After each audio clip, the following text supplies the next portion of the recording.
A Romanos capítulo 8, versos 18 al 30. Y voy a darle lectura, hermanos, a este pasaje. Así que por favor acompáñeme con su vista. Dice así, Romanos 8, 18. Pues tengo por cierto que las aflicciones del tiempo presente no son comparables con la gloria venidera que en nosotros ha de manifestarse. Porque el anhelo ardiente de la creación es el aguardar la manifestación de los hijos de Dios, porque la creación fue sujetada a vanidad no por su propia voluntad, sino por causa del que la sujetó en esperanza. Porque también la creación misma será libertada de la esclavitud de corrupción a la libertad gloriosa de los hijos de Dios. Porque sabemos que toda la creación gime a una y a una está con dolores de parto hasta ahora. Y no solo ella, sino que también nosotros mismos que tenemos las primicias del Espíritu, nosotros también gemimos dentro de nosotros mismos, esperando la adopción, la redención de nuestro cuerpo. Porque en esperanza fuimos salvos, pero la esperanza que se ve no es esperanza, porque lo que alguno ve, ¿a qué esperarlo? Pero si esperamos lo que no vemos, con paciencia lo aguardamos. Y de igual manera el Espíritu nos ayuda en nuestra debilidad, pues ¿qué hemos de pedir como conviene? No lo sabemos, pero el Espíritu mismo intercede por nosotros con gemidos indecibles. Mas el que escudriña los corazones sabe cuál es la intención del Espíritu, porque conforme a la voluntad de Dios intercede por los santos. Y sabemos que a los que aman a Dios, todas las cosas les ayudan a bien, esto es, a los que conforme a su propósito son llamados. Porque a los que antes conoció, también los predestinó, para que fuesen hechos conformes a la imagen de su Hijo, para que Él sea el primogénito entre muchos hermanos. Y a los que predestinó, a estos también llamó, y a los que llamó, a estos también justificó, y a los que justificó, a estos también glorificó. Este lado de la eternidad es un mundo de contrastes. El sábado 24 de mayo, mientras como familia celebrábamos el cumpleaños de mi esposa, ese mismo día por la tarde, Dulce y Henry, que estuvieron en el primer servicio de hoy, estaban entregando a su bebé de 5 meses al Señor. Mientras unos celebran la vida, otros enfrentan el duelo. Los creyentes no estamos exentos de esta realidad terrenal. Por un lado, se encuentran aquellos que proclaman todo el tiempo prosperidad física, material, económica, emocional y espiritual como una experiencia natural y continua de todo verdadero creyente. Y por otro lado, tenemos la enseñanza bíblica que no minimiza el hecho de que los creyentes tarde o temprano estaremos inmersos en el sufrimiento como parte de nuestro crecimiento espiritual. Es decir, hay creyentes que piensan que todo el tiempo nuestra vida debería ser bendecida y en victoria. Y cuando viene una circunstancia adversa, pues ese bendecido y en victoria se vuelve en un profundo dolor, porque ¿cómo manejar eso si nuestra teología siempre es que todo nos debe de ir bien porque somos cristianos? Pero ¿cómo lidiamos con el sufrimiento? ¿Cómo lidiamos con el dolor? Así que esa teología no es compatible con las Escrituras. El día de hoy quiero hablarles del tema el sufrimiento a la luz de la eternidad. El sufrimiento a la luz de la eternidad. Romanos 8, 18 al 30. Basta, hermanos, basta con una mirada rapidita al Salmo 23, que nos encanta mucho. Se lee en los funerales, en los hospitales. Jehová es mi pastor, nada me faltará. Bueno, basta con una mirada rápida a ese salmo, que de los delicados pastos y aguas de reposo El autor tiene presente el sombrío valle de la muerte. Así que merece la pena resaltar que la vida cristiana tampoco es un continuo valle de sufrimiento, porque el buen pastor también prepara banquetes espirituales para sus hijos en este mundo caído. Esa es una realidad cristiana. Eso es lo que nosotros encontramos en la palabra del Señor. Que si bien es cierto, los creyentes sufrimos porque vivimos en un mundo caído, eso es una realidad. Pero también el Salmo 23 dice que el buen pastor prepara banquetes para sus hijos, lo cual tampoco significa que nuestra vida es de banquete diario. Para entender entonces necesitamos ir a las Escrituras y por eso vamos a hacer eso durante estos minutos. Vamos a estudiar el tema del sufrimiento a la luz de la eternidad. Cuando miramos la adversidad con los lentes de la prosperidad, el cristianismo no es la mejor opción para esta vida, honestamente.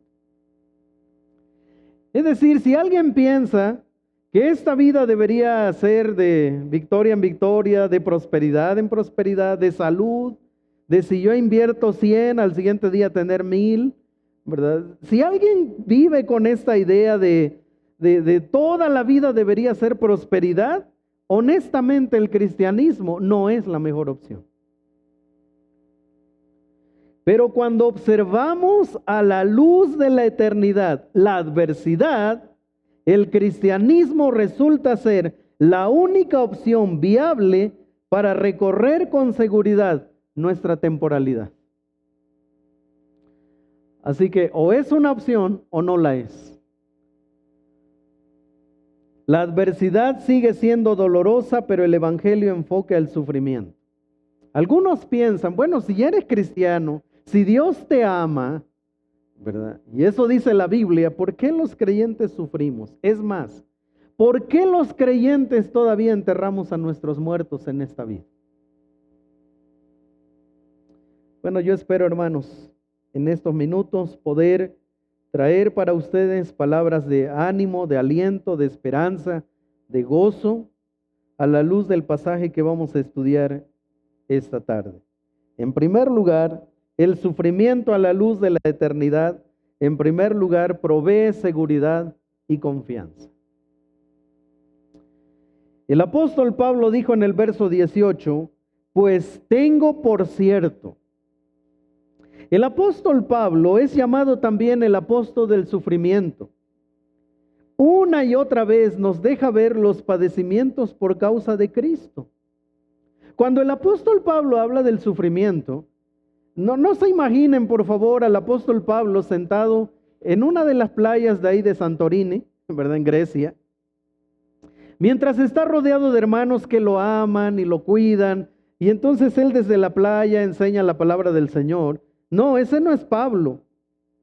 Pablo, cuando habla del sufrimiento, trae las marcas en su cuerpo de ese sufrimiento, del cual él considera un privilegio. Y no es que Pablo sea el autor del sadomasoquismo. Quiero que me acompañe a Filipenses 1:29, por favor. Filipenses 1:29 y vamos a leer juntos los versos 29 y 30, por favor. Filipenses 1:29 y 30 dice así, porque a vosotros os es concedido. Me dejaron solo, hermanos. Les dije que lo íbamos a leer todos juntos, ¿ok? Dice así, porque a vosotros os es concedido a causa de Cristo, no solo que creáis en Él, sino también que obedezcáis por Él, teniendo el mismo compromiso que habéis recibido en mí, y ahora lo consideráis en mí. Mire esto, si usted no tiene marcado en su Biblia este texto, hoy es un buen día. Subraya el 29, márquelo. Porque a vosotros es concedido a causa de Cristo, no solo que creáis en Él, sino también que padezcáis por Él. Pablo considera esas circunstancias de aflicción como creyente como un privilegio, y además Él dice que esto se extiende a todos los creyentes por causa de Cristo. Ahora, quiero decir algo antes de continuar. Cuando nosotros hablamos de aflicción, no se parece mucho a lo que Pablo le llama aflicción. Porque por naturaleza, ¿qué nos aflige a nosotros? Bueno, ya vienen las graduaciones, ¿verdad? Algunos papás ya van a estar ahí porque vienen las vacaciones. Para muchos papás, ¿verdad? Eso es una aflicción. ¿A dónde voy a llevar a los hijos? Así que cuando nosotros hablamos de aflicciones, hermanos, honestamente, no se parece a lo que la Biblia va a describir en este momento, pero que hoy vamos a estudiar. Pero déjeme decirle algo. Es lo que sabemos, lo que nos sostiene en tiempos de crisis. Es lo que sabes, lo que te va a sostener en tiempos de crisis. Contrario a nuestras convicciones que cambian de acuerdo con las circunstancias. Nosotros por naturaleza somos seres emocionales. Hoy me siento así y mañana de este otro lado. Y las crisis no duran un día, hermanos. Las crisis, por lo general, hablamos de temporadas. Y donde uno dice, ya no veo lo duro, sino lo tupido, ¿verdad? Porque hace referencia a eso. Llega un momento en el que la crisis no es de días, no es de horas, las crisis son de temporadas. Hermanos, si alguien va a navegar sus crisis de manera emocional, esa persona va directo al fracaso. Son las convicciones las que nos sostienen en tiempos de crisis, nos hacen permanecer, porque las convicciones son como un ancla firme. En la mañana del domingo de resurrección, los apóstoles no pudieron disfrutar de la victoria de Jesús sobre la muerte, porque sus emociones habían opacado su conocimiento y debido a ello fueron invadidos de profundo temor.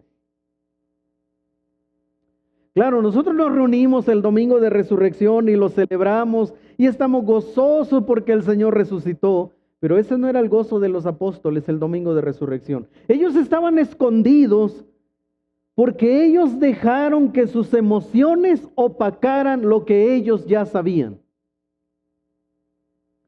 ¿Y sabe qué hicieron todo ese día? Se escondieron. ¿Verdad? El jueves que comienza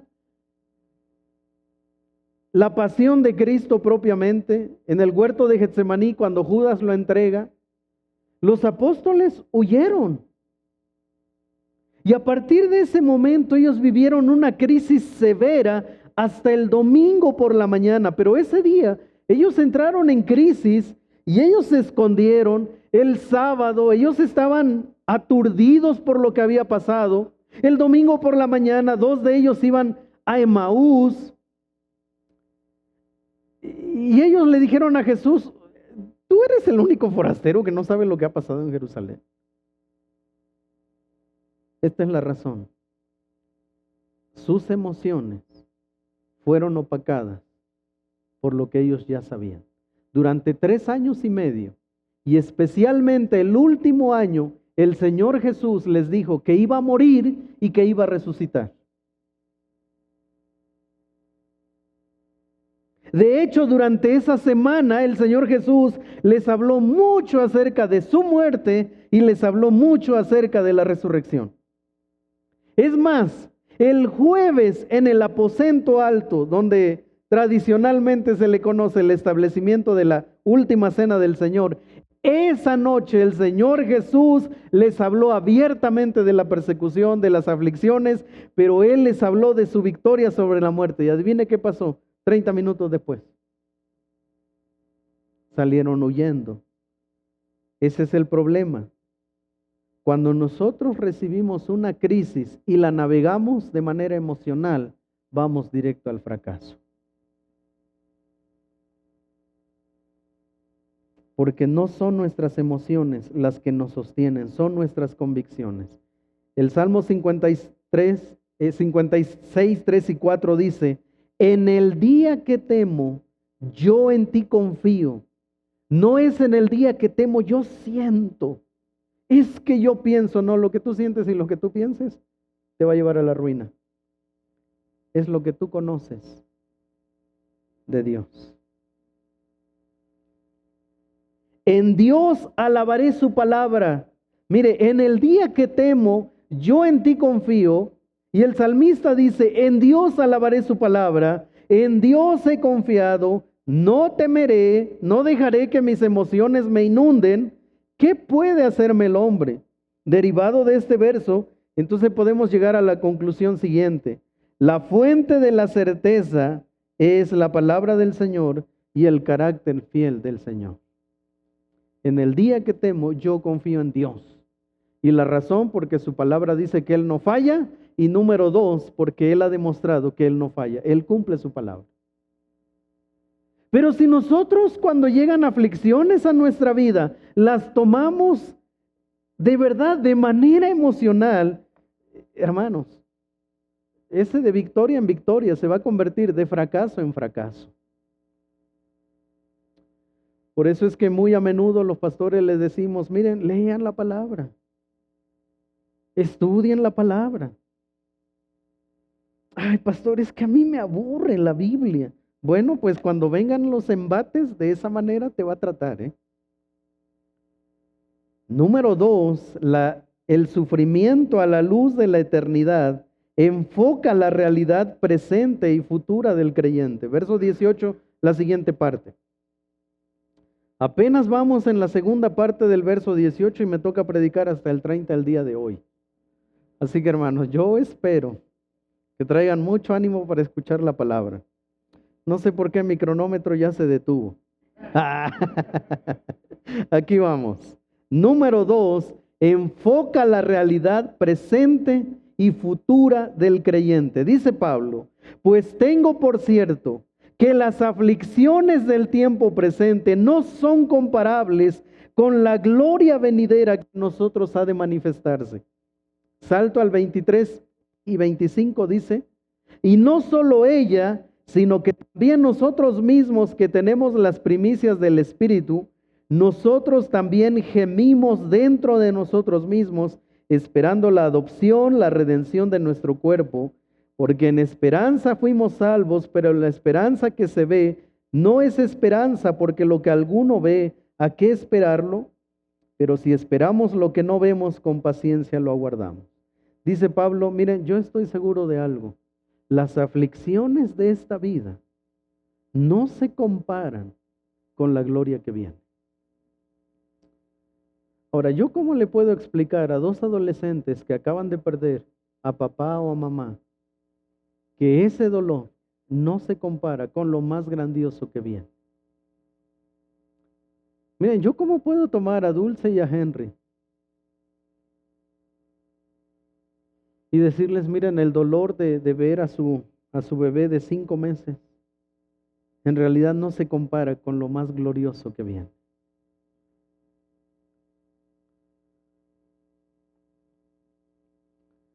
Bueno, el apóstol Pablo, inspirado por el Espíritu Santo, escribió esto.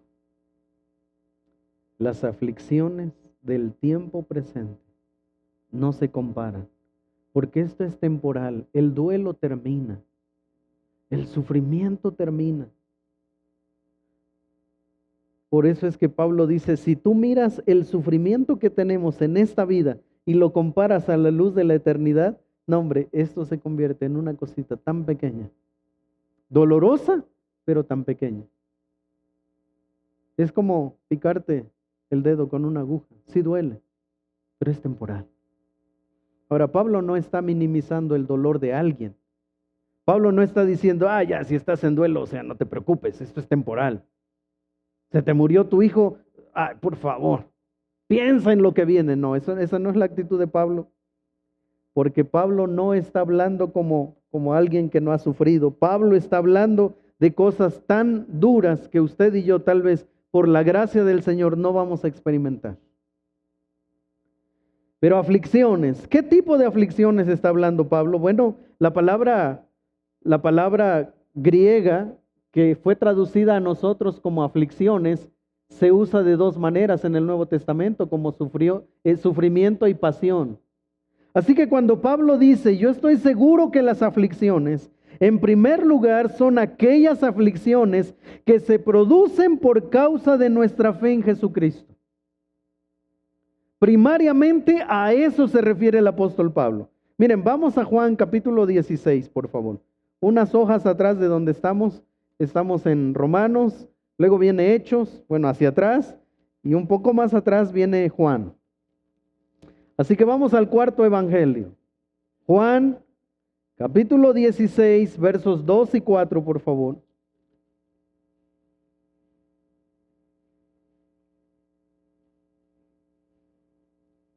Dice así la palabra del Señor. Recuerden, esto que vamos a leer fue dicho en el contexto del aposento alto. Cuando el Señor Jesús los está preparando para lo que viene, les dice esto: os expulsarán de las sinagogas, y aún viene la hora cuando cualquiera que os mate pensará que rinde servicio a Dios.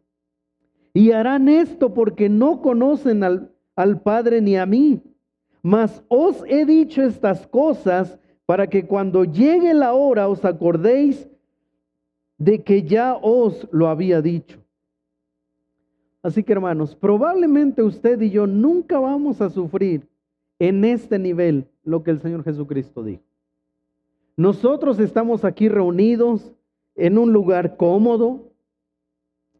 De verdad llegamos gozosos a la iglesia, nos levantamos y venimos listos para tener comunión con nuestros hermanos. Mire, lo más que a uno de nosotros puede sufrir como rechazo es como, ya ni le hablen porque ya se hizo aleluyo, ¿no? Ese es el mayor rechazo que nosotros podemos sufrir aquí en Puebla. Yo no sé de alguien aquí entre nosotros, que lo hayan apedreado porque ya le dijo a su papá que es cristiano. Es como, no, ya no le inviten al bautismo porque ya es aleluyo. Es así como, eso es lo más que a nosotros. Pero mire lo que dijo el apóstol, el Señor Jesucristo aquella noche. Cualquiera, incluso va a llegar el momento en el que cuando los maten, pensarán que están adorando a Dios. Bueno, esta mañana mientras estaba tomando el desayuno, entró un correo electrónico de Puertas Abiertas y habla de un pastor en Birmania que cuando comenzó en el 2022, la guerra civil, esta última que se ha desatado, la iglesia de este pastor fue bombardeada, los hermanos se tuvieron que dispersar, él comenzó a huir desde el 2022, ahora vive huyendo en la selva con su esposa y sus hijos, y él dice, nos hemos tenido que acostumbrar a la constante persecución, a la huida. No tenemos un lugar fijo, ya no podemos visitar a nuestros hermanos, porque si los visitamos se enteran que ellos son cristianos y van y los matan. Esta mañana en el primer servicio tuvimos a un hermano junto con su familia, ellos son de Estados Unidos, enviados por el hermano Rafael Canadá, vinieron a nuestro servicio. Él ha servido en Afganistán y sirvió en el norte de África, en Marruecos. Hermanos, cuando nosotros hablamos de aflicciones, no estamos hablando, cuando Pablo dice, pues yo tengo por cierto que las aflicciones no son de pastor, no tengo hoy para pagar la luz. De eso Pablo no está hablando, hermanos.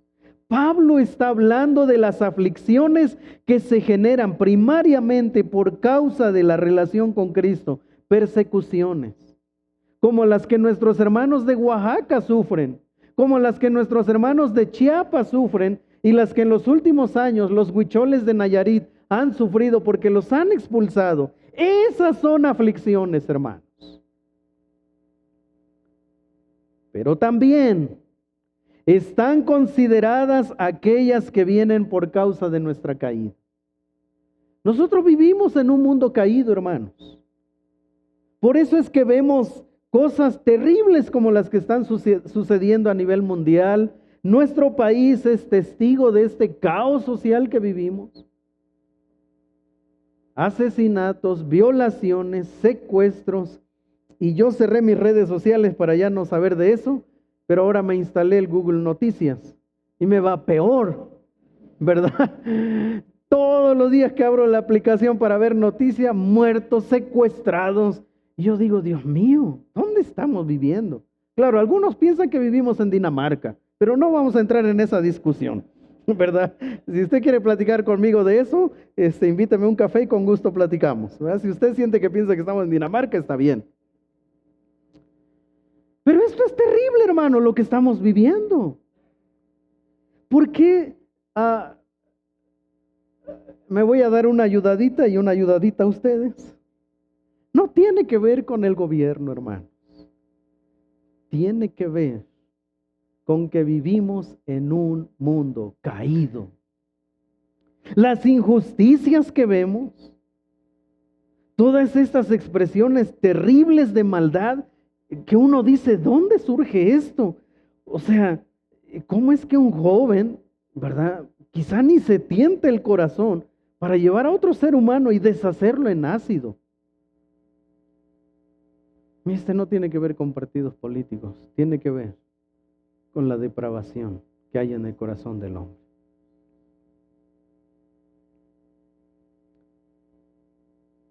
Y la iglesia, hermanos, vivimos en un mundo caído. Pero en tercer lugar, también lamentablemente están consideradas esas aflicciones que nosotros mismos provocamos como consecuencia de nuestras acciones.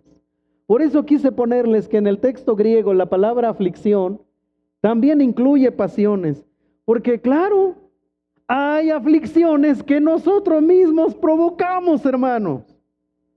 No codicies y ahí andamos de codiciosos. No seas chismoso y ahí andamos de chismosos. No cometerás adulterio y ¿qué hacemos? Pues ahí vamos, ¿verdad? Así que, hermanos, hay aflicciones que no necesariamente son por nuestra comunión con Cristo. Hay algunas que las provocamos nosotros y ahí estamos pagando las consecuencias. Bueno, el apóstol Pablo dice, las aflicciones, las persecuciones, la injusticia que vivimos en nuestro mundo caído y las consecuencias que provocamos por causa de nuestro pecado personal, las aflicciones de este tiempo no se comparan, hermanos, con la gloria venidera. No tiene comparación. No hay manera de poner en una balanza el sufrimiento y la gloria venidera. De verdad, no hay manera.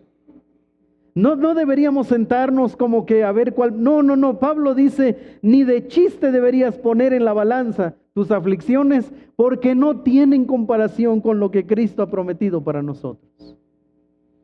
Y le llama gloria venidera. El verso 23 al 25 hablan de que nosotros estamos esperando la redención de nuestro cuerpo, hermanos. Nuestro cuerpo se deteriora, nuestro cuerpo muere. Nosotros sepultaremos a nuestros muertos o nos van a sepultar. Pero ese no es nuestro final, hermanos. Por eso es que nosotros a los funerales vamos y cantamos. Y la gente no entiende esto. ¿Por qué los creyentes cantan en un funeral? Porque ese cuerpo que nosotros vamos y sepultamos, el alma, pero está en la presencia del Señor. Eso se va a podrir, eso se van a comer los gusanos, eso se va a hacer. Del polvo fuiste tomado y al polvo volverás. Pero nosotros no cantamos por el cuerpo que está siendo sepultado, nosotros cantamos porque la persona está en la presencia del Señor. Y si lloramos a nuestros muertos, claro, tampoco es que, ay, qué bueno que ya se murió mi papá, ¿no? Esa no es nuestra actitud. Nosotros lloramos a nuestros muertos, pero nuestra tristeza no se compara con la que aquellos que van directo a sepultar a sus muertos y no tienen a Cristo. Nuestra tristeza es diferente. El sufrimiento visto a través de la eternidad enfoca la realidad del presente. Ante un evento tan doloroso como lo es la muerte, el apóstol Pablo apela a los creyentes de Tesalónica a poner en práctica su fe, no sus emociones. recordándoles las verdades que aguardan como hijos de Dios. Mira lo que Pablo hace a los hermanos que estaban viviendo el duelo.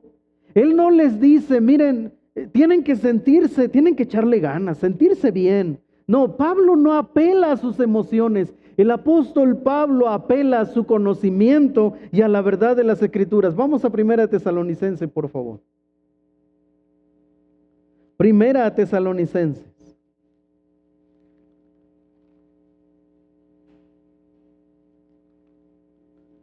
4, 13 al 18. Miren, hermano, nuestras emociones son engañosas, dice Jeremías 17:9. Pero si hay algo que nos va a sostener en momentos de dolor, incluso como esto, como la muerte, es la palabra del Señor. Y miren cómo dice la palabra del Señor 4:13. Tampoco queremos, hermanos, que ignoréis, que no lo olviden. O sea, queremos que recuerden acerca de los que duermen, para que no os entristezcáis, para que sus emociones no los lleven de un lado a otro, como los otros que no tienen esperanza. Porque si creemos que Jesús murió y resucitó, así también traerá Dios con Jesús a los que durmieron en él. Por lo cual os decimos esto en palabra del Señor, que nosotros que vivimos, que habremos quedado hasta la venida del Señor, no precederemos a los que durmieron, porque el Señor mismo, con voz de mando, con voz de arcángel y con trompeta de Dios, descenderá del cielo, y los muertos en Cristo resucitarán primero. Luego nosotros, los que vivimos, los que hayamos quedado, seremos arrebatados juntamente con ellos en las nubes para recibir al Señor en el aire, y así estaremos siempre con el Señor. Por tanto, alentaos los unos a los otros. ¿Con qué? Mire, cuando usted vaya a un velorio y no sepa qué decir, no diga nada. Mire, los amigos de Job hicieron un excelente trabajo los primeros 7 días durante su duelo. ¿Sabe por qué? Porque no le dijeron nada. El problema vino cuando lo quisieron consolar. Así que si usted no sabe qué decir en un velorio y es una familia cristiana, mire, abra esta porción, márquela ahí, leer en un velorio, ¿ok? Póngale una notita en su Biblia, leer en un velorio, póngale un papelito ahí. Si usted no sabe qué decir y la familia, el que está ahí, el cuerpo es de una persona cristiana, usted puede animar a esta familia con la palabra. Pablo dice, alentaos unos a otros con estas palabras, con esta seguridad de que los muertos en Cristo resucitarán primero. Nosotros somos ciudadanos del reino, pero todavía no disfrutamos en plenitud del mismo. Mire, ese es como el que ya tiene su pasaporte y tiene el boleto porque se va a ir de vacaciones. Sabe que ya se va, pero se va en 2 meses. Así que todavía tiene que ir a trabajarle, ¿verdad? Tempranito, seguir madrugando, seguir desvelándose y está contento porque ya sabe que se va, ya tiene el pasaporte, ya tiene el boleto. Pero aquí sigue, ¿verdad? Y todavía tiene que estresarse, o sea, y lo hace porque ya se ve ahí en la hamaca, ¿verdad? Con un coquito. Aunque sea en Italia, Jack, aunque sea. Pero claro, trabaja, sufre, se estresa, pero hasta lo disfruta, porque sabe que viene un tiempo de descanso. Bueno, nosotros vivimos en el reino, pero todavía no disfrutamos en plenitud del mismo. El reino de Dios es un ya, pero todavía no. Hay una gloria que aún no estamos disfrutando, hermanos, pero ya es nuestra, ya nos pertenece. William Hendrickson, comentarista bíblico, dice, los creyentes ya han sido adoptados como hijos de Dios, pero en otro sentido aguardan aún su adopción. Esperan la manifestación pública de su posición como hijos de Dios. En este momento sus cuerpos están todavía sujetos a la muerte, pero un día sus almas habrán sido completamente liberadas del pecado y sus cuerpos habrán sido transformados de modo que se parecerán al glorioso cuerpo del Señor Jesucristo mismo. Ellos anticipan ese gran día con esperanza. Así que hermanas, cuando vean una arruguita más aquí, ¿verdad? Solo díganse a sí mismas, el día de mi redención se acerca, ¿verdad? Número 3, el sufrimiento a la luz de la eternidad produce una sana visión de los acontecimientos terrenales. Versos 20 al 22 dice, porque la creación fue sujetada a vanidad, no por su propia voluntad, sino por causa del que la sujetó en esperanza, porque también la creación misma será libertada de la esclavitud de corrupción a la libertad gloriosa de los hijos de Dios. Porque sabemos que toda la creación gime a una y aún está con dolores de parto hasta ahora. Miren, hay gente, hay creyentes que solo andan cazando los eventos naturales, los desastres naturales. Y a mí me sorprende mucho eso.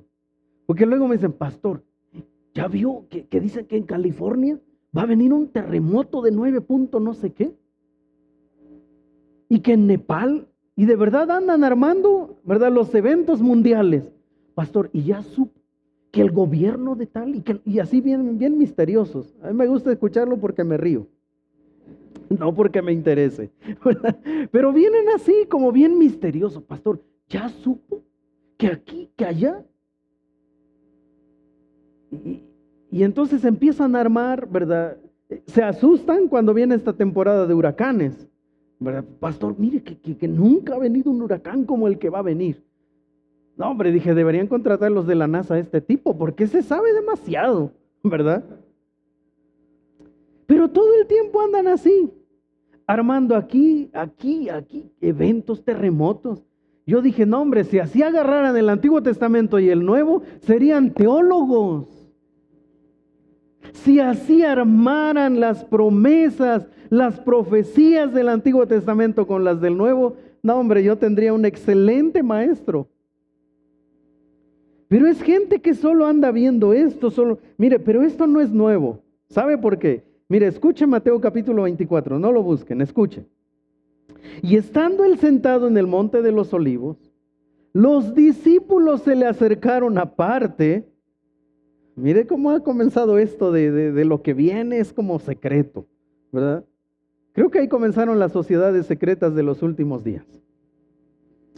Porque dice, los discípulos se le acercaron aparte diciendo, dinos, ¿cuándo serán estas cosas? ¿Y qué señal habrá de tu venida y del fin del siglo? Así como cuéntanos, Señor, ¿verdad? ¿Cuándo es el fin del mundo? Hay gente que solo anda cazando el fin del mundo. Y bueno, el Señor Jesús, con su estilo bien interesante, les dijo, miren, que nadie los engañe. O sea, de entrada, vamos a ir deshilachando un poquito esto. Mirad que nadie os engañe, porque vendrán muchos en mi nombre diciendo, yo soy el Cristo, y a muchos engañarán. Y oiréis de guerras y rumores de guerras. Mirad que no os turbéis, porque es necesario que todo esto acontezca, pero aún no es el fin. Porque se levantará nación contra nación y reino contra reino, y habrá pestes y hambres y terremotos en diferentes lugares. Y todo esto será principio, no dice final. Así que no sé por qué asocian como que ya es el final. Porque hubo 5 terremotos y ya es el final, ¿no? Jesús dijo, esto es el principio de dolores. Entonces os entrega, mire, a esto se les olvida, a esos que aman los últimos tiempos, se les olvida esto. Entonces os entregarán a tribulación y os matarán y seréis aborrecidos de todas las gentes por causa de mi nombre. Muchos tropezarán y se entregarán unos a otros, y unos a otros se aborrecerán, y muchos falsos profetas se levantarán y engañarán a muchos, y por haberse multiplicado la maldad, el amor de muchos se enfriará.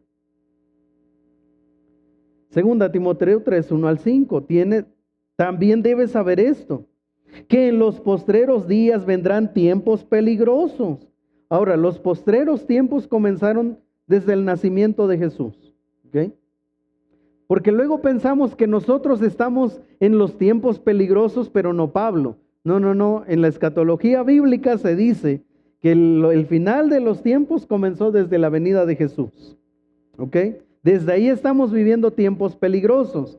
Y Pablo dice, en los postreros días vendrán tiempos peligrosos, porque habrá hombres amadores de sí mismos,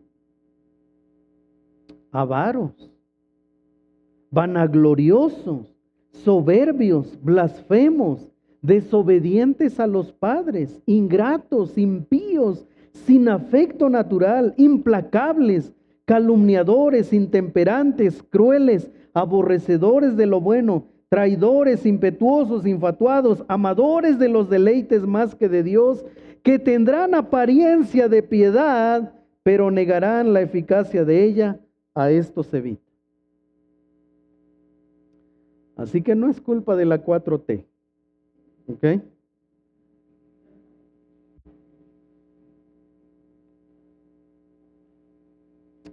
El Señor Jesucristo dijo, esto es lo que viene.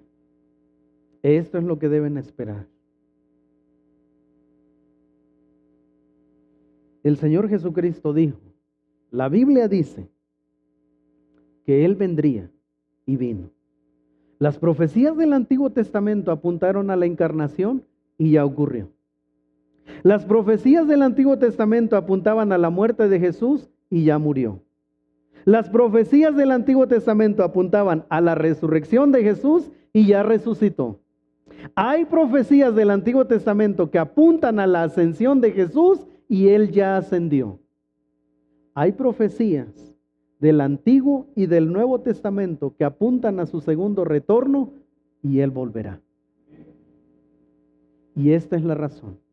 Elementos que acompañarán al retorno de Cristo, la autoproclamación de falsos cristos. Así que, hermanos, no debería darnos miedo. El incremento de la persecución a los cristianos, esto es una verdad, hermanos. Ahora, quizá a nosotros nos va a tocar una persecución de una manera diferente. De hecho, Talía, que nos lleva a las redes sociales y todo este tema de medios, me ha estado diciendo que cada vez más están llegando notificaciones de YouTube, ¿verdad? Para ciertos temas. Y le dije, no pasa nada, vamos a seguir predicando la palabra, ¿verdad? Y aquí estará nuestro púlpito, ¿verdad? No nos vamos a detener por eso. Pero cada vez le llegan advertencias. Quizá nuestra persecución se va a venir por esa línea. Hermanos, la Biblia dice esto. La propagación mundial del Evangelio. El Señor Jesucristo dijo que previo a su regreso el Evangelio sería predicado a todas las naciones. Así que, hermanos, hoy tengo un desafío para ustedes. ¿Quiénes esperan de verdad con gozo el retorno de Cristo? Gracias a Dios, porque yo creo que a partir de mañana todos los que levantaron la mano van a salir y van a compartir el Evangelio. ¿Sabe por qué?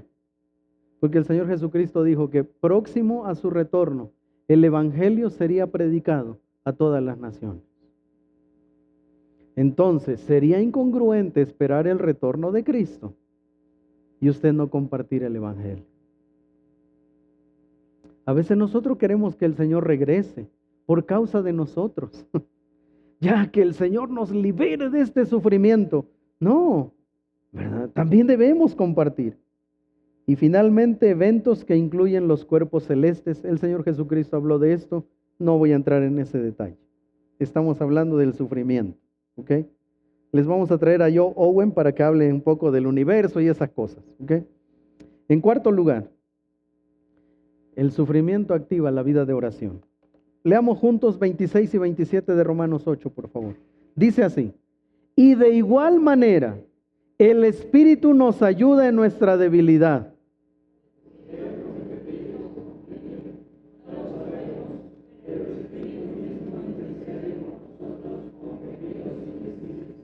Mas el que escudriña los corazones sabe cuál es la intención del Espíritu, porque conforme a la voluntad de Dios intercede por los santos. El sufrimiento y el gozo en nosotros causan un choque. Nosotros pensamos o es gozo o es sufrimiento, pero no las dos cosas. En la Biblia, sufrimiento y gozo van de la mano.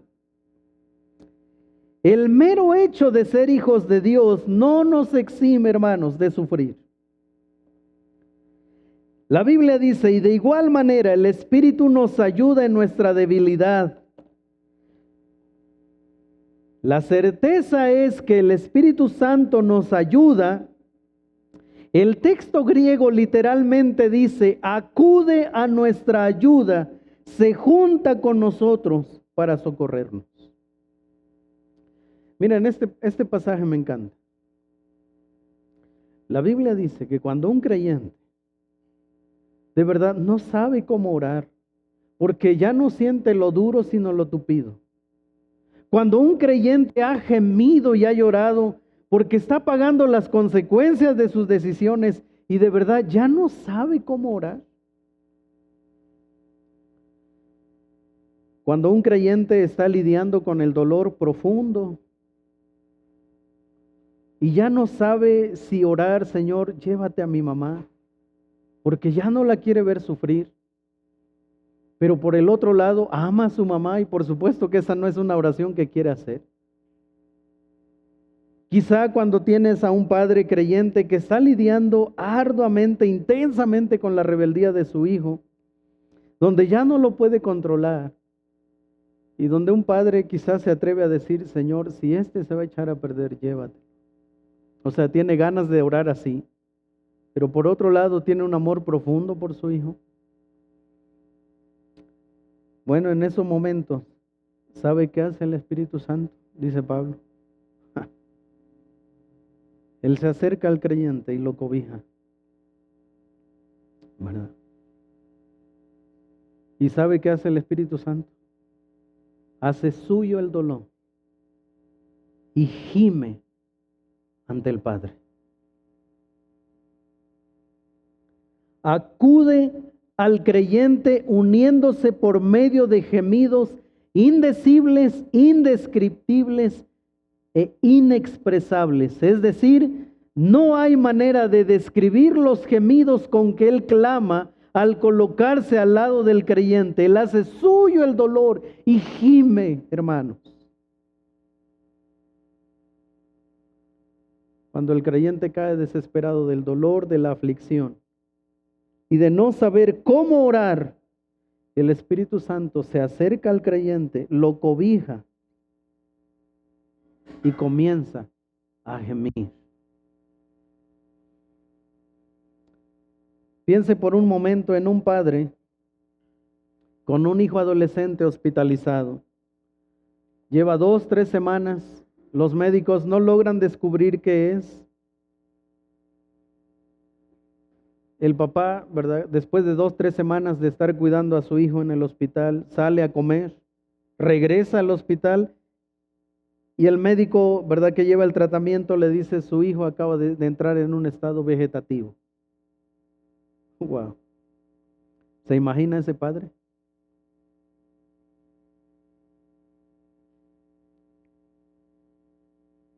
Ahora, hermanos, cuidado con las respuestas rápidas disfrazadas de espiritualidad. Mucho cuidado. A veces nosotros queremos opinar sobre ciertas situaciones, pero cuidado con las respuestas rápidas disfrazadas de espiritualidad. Bueno, es en momentos así, cuando ese padre quizá cae de rodillas y no sabe si reclamarle a Dios, porque por dentro tiene ganas de gritarle a Dios. Y por el otro lado quiere gemir y clamar por su hijo en estado vegetativo. Así que no sabe cómo acercarse a Dios. Bueno, en esos momentos de profunda debilidad espiritual, la Biblia, el apóstol Pablo dice que el Espíritu Santo llega a ese creyente y lo toma. Hace suyo su dolor y gime.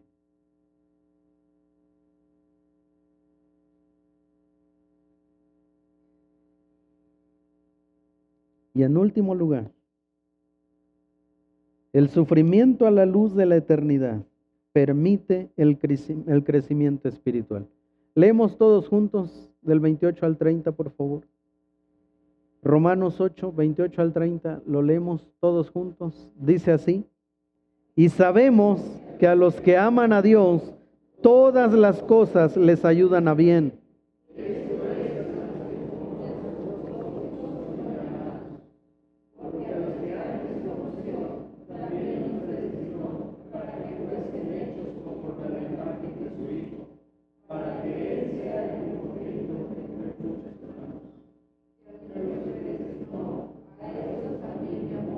Y a los que llamó, a estos también justificó, y a los que vivificó, a estos también glorificó. Para los que les gusta la teología, hoy no voy a exponer el verso 30. ¿Ok? Así que no esperen algo del verso 30, porque esto es muy interesante. A los que predestinó, llamó, justificó, glorificó.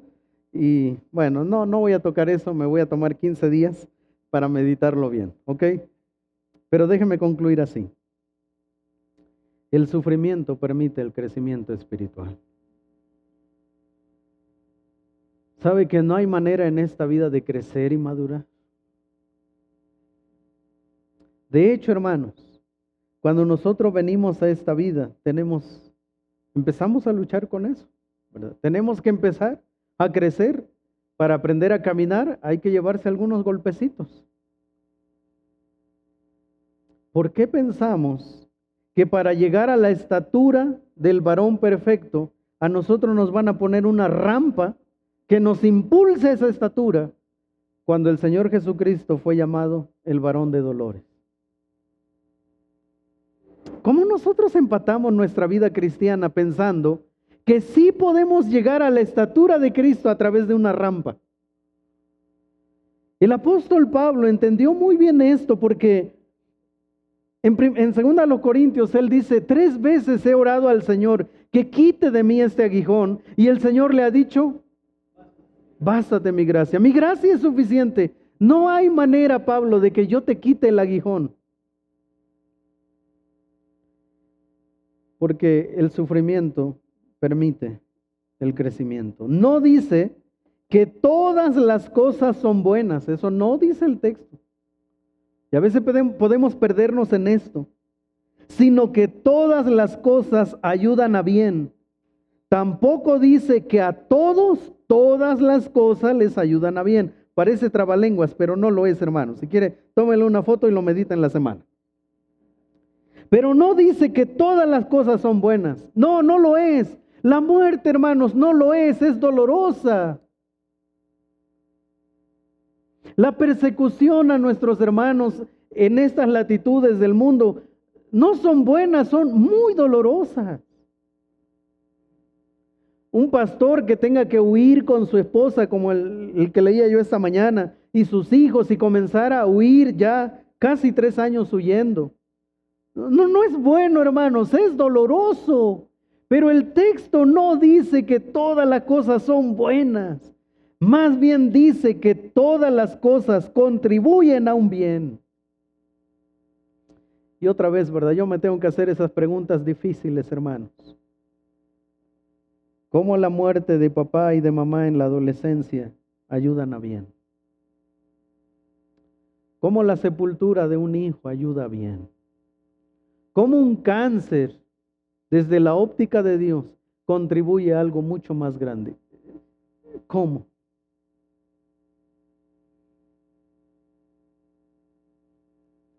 Pero dice: y sabemos que a los que aman a Dios.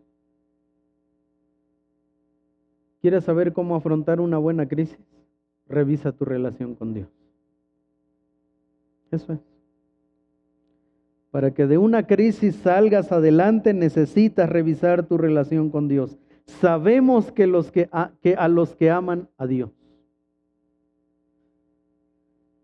Así que, hermanos, quiero cerrar con una cita de David Burr. Él es un comentarista español. Hace unos años él sufrió una embolia cerebral Y después de esos años, él escribió una serie de comentarios excelentes del Nuevo Testamento. Pero él dice lo siguiente: hay momentos en la vida en que nuestras circunstancias parecen tan negras y nuestra miseria tan profunda que llegamos a auténticos extremos de desesperación. Si esta nunca ha sido tu experiencia, tanto mejor. Pero seguramente las tinieblas vendrán y entonces clamarás con el salmista: ¿hasta cuándo, oh Señor? Miren, hermanos, yo no sé qué aflicciones estén pasando hoy, pero tal vez algunos de ustedes están viviendo aflicciones, ya sea porque ustedes las produjeron o por causa de otros. Pero quiero que recuerde esto: las aflicciones del tiempo presente no se comparan con la gloria que viene. Eso es todo, hermanos. Así que no importa si usted está en un valle de dolor por causa de sus decisiones. No importa si está en un valle de dolor por causa de este mundo caído en el que vivimos. Solo aférrese a esta promesa: las aflicciones del tiempo presente no se comparan con la gloria que será revelada. No hay manera de poner en la balanza lo que usted está viviendo y lo que viene. No hay manera. Así que, hermanos, este no es un discurso político, pero lo mejor está por venir. Pero no en esta vida, ¿ok? No se dio y no se va a dar a través de papeletas. La razón por la cual creemos que lo mejor está por venir es porque el crucificado ha resucitado.